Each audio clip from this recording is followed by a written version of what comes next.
All right, let's get into it. When you think about how a country gets founded, you probably picture one big dramatic moment, right? A declaration signed, a battle won. But for a place like Canada, the story is so much more than that. It's not a single event. It's a long, winding, and honestly fascinating journey. I mean, it's a huge question, isn't it? How does it happen? Is it a war, a treaty, a simple handshake? For Canada, the answer is, well, it's kind of all of the above, and a whole lot more. So the first thing you really have to get is that Canada didn't start from scratch. This wasn't a blank slate. The land was already home to complex, established nations, and it was about to become the backdrop for this epic struggle between two European superpowers. This idea of a patchwork, that's the key to understanding everything that comes next. And if we're going to tell this story right, we have to start where the history of this land actually begins, which is thousands of years before any European ship ever showed up on the horizon. So forget any idea of an empty wilderness. For millennia, this land was home to these incredible, thriving civilizations. You had powerful political alliances like the Haudenosaunee confederacies. You had massive trade networks that stretched clear across the continent, linking peoples like the Cree and the Ojibwe. And way up north, the Inuit were mastering this amazing culture built on survival in the Arctic. These were the true original foundations. Okay, so into this already complex world, a whole new force arrives. The appearance of Europeans kicks off a completely new era, one that's really defined by competition and a long drawn-out fight for control of an entire continent. Sure, the Vikings stop by for a bit around the year 1000, but the real turning point is 1534. That's when Jacques Cartier sails up to St. Lawrence and claims the land for France. That one act kicks off more than 200 years of conflict with Britain. It all comes to a head in the 7 Years' War, which was basically a world war. And the Treaty of Paris in 1763 is the real game changer. France is forced to give up its territory, and just like that, Britain is in charge of pretty much everything. And this gives you a perfect snapshot of the two competing visions, right? On one side, you have France, building New France around the incredibly lucrative fur trade and creating settlements up and down the St. Lawrence River. On the other, you have Britain, with its own colonies fighting tooth and nail for every inch of territory. In the end, British military might won the war, but that French presence, it was here to stay, and it would shape everything.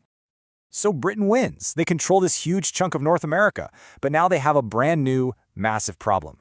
How do you govern a territory filled with tens of thousands of people who don't speak your language, don't share your religion, and don't use your laws? And their answer, well, it was something called the Quebec Act of 1774. And for the time, it was an incredibly smart move.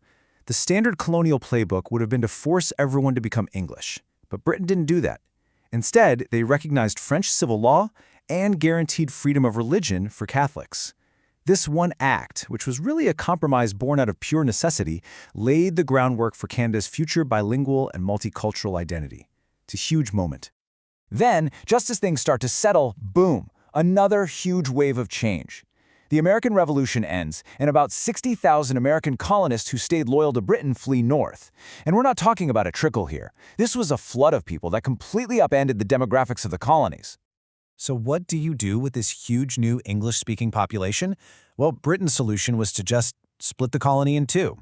In 1791, they created Upper Canada for the English speakers, that's modern-day Ontario, and Lower Canada for the French speakers, which is now Quebec. And just like that, the famous two solitudes were officially born. But, splitting things up didn't really solve the problem. It just created new ones.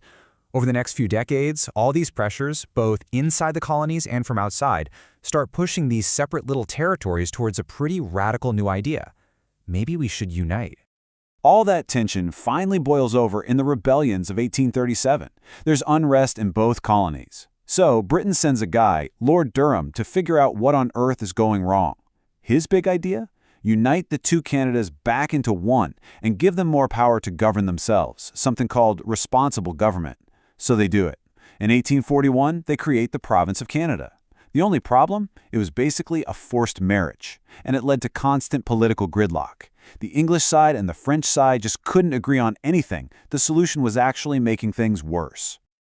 And that brings us to the final act. By the 1860s, it's crystal clear to everyone that the current system is totally broken. They needed a bigger, bolder idea, and they needed it fast. Look, Confederation didn't happen because everyone suddenly decided to be best friends. No way. It happened because they were backed into a corner by some very real threats. For one, their own government was paralyzed. They couldn't pass laws. Then you look south, and the United States has just finished its bloody Civil War. It has a huge, battle-hardened army, and a lot of American politicians are openly talking about annexing Canada. On top of that, the colonies desperately needed a railway to connect them for trade and defense, but none of them could afford to build it alone. They pretty much realized they had to hang together, or they would almost certainly hang separately. So this is where the talking starts. In places like Charlottetown and Quebec City, the politicians, who we now call the Fathers of Confederation, got together to actually hammer out a plan. And man, they argued about everything. How would power be split? Who controls the money? What does this new country even look like? After all that debate, all that compromise, it all comes down to this one document. The British Parliament passes the British North America Act, and on July 1, 1867, with the stroke of a pen, the Dominion of Canada officially becomes a country. So who was in this new club at the start? Well, you had the old rivals, Upper and Lower Canada, who became Ontario and Quebec, and they were joined by two colonies from the East Coast, New Brunswick and Nova Scotia, who could really see the benefits of being part of something bigger and more secure. But you've got to remember, 1867? That wasn't the finish line. Not even close. It was really just the starting point. Over the next 100 years or so, all the other provinces and territories would eventually join in, building out the country from sea to sea to sea that we know today. So if you take one thing away from all this, let it be this. Canada's founding wasn't a simple, clean event. It was messy. It was complicated. It's a story that's built on an incredibly deep Indigenous history, on the violent clash of empires, and finally, on a whole series of difficult but necessary compromises. Which kind of leaves us with a big question for today, doesn't it? This whole idea of compromise is literally woven into the DNA of the country's creation. The question is, in today's world, is that foundation, that ability to find a middle ground, still Canada's greatest strength? Something to think about.